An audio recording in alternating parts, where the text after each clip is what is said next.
medyo gabi na guys. Oh, ayan ang ganda ng bilib. Bilib. Ayan yung kanilang irrigation.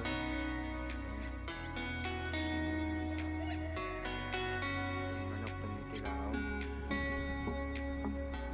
Grabe, kumusta pa?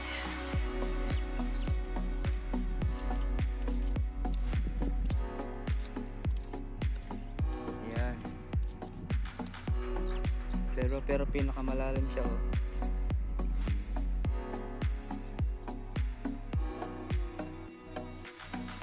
Hindi, malalam yan. Kasi minura na. Ayun, dito tayo ng daan. Kasi may nagbabangka dito eh. Tingnan natin. Yung si Manong.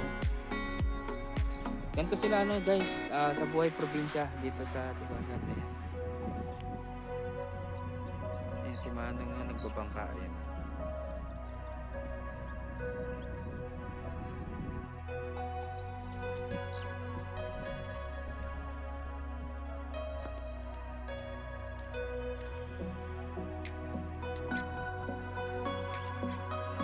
Ayan ako naman.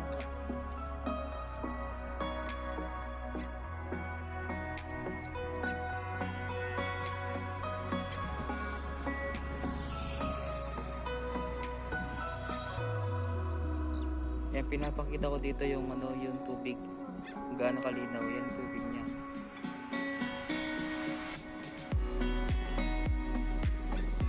Tapos meron nga ito parang bangka, yung balsa.